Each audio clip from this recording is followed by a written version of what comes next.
శ్మశానం ముందు మొగ్గుండదు, రాజకీయ నాయకులకి సిగ్గుండదు అని కలెక్టర్ గారు సినిమాలో మోహన్ బాబు గారి డైలాగ్ ఇది. ఇప్పుడు ఇది నిజమైంది.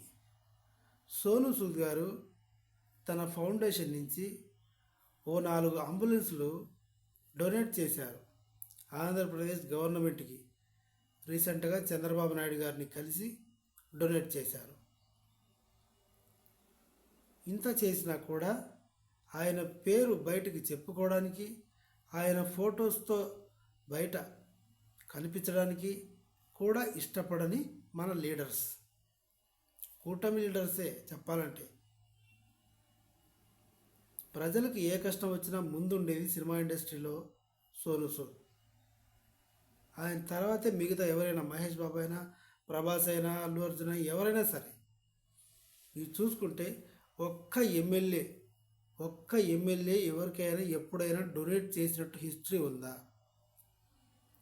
ఒక్క పార్లమెంటు సభ్యుడు ఎక్కడైనా వరదలు జరిగినప్పుడు, భూకంపాలు వచ్చినప్పుడు, ఏదైనా ఆడపిల్లల ఇష్యూ జరిగినప్పుడు దానికి సంబంధించి సహాయక చర్యలో పార్టిసిపేట్ చేసినట్టుగా హిస్టరీ ఉందా?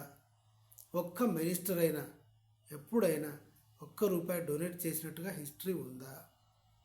ఎప్పుడు సినిమా వాడే చేస్తాడు. అటు సోను సూద్ కాకపోతే చిరంజీవి కాకపోతే బాలకృష్ణ, వీళ్ళు మాత్రమే చేయాలి. అయినా సరే వీళ్ళ మీదే నిందలు. మొత్తానికి ఏదో చెప్పాలనుకుని ఏదో చెప్పినట్టు అయింది.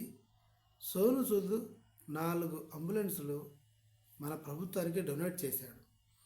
మీ ఎమ్మెల్యేలు, మీ మినిస్టర్లు ఎలాగూ సిగ్గు లేదు, తిని కూర్చోవడం తప్ప పని చేయరు అని చెప్పుతూ కొట్టినట్టుగా సమాధానం చెప్పాడు. నా ఎక్స్ప్లెనేషన్, నా కంటెంట్ మీకు నచ్చితే నా ఛానల్ని సబ్స్క్రైబ్ చేయండి. Thank you.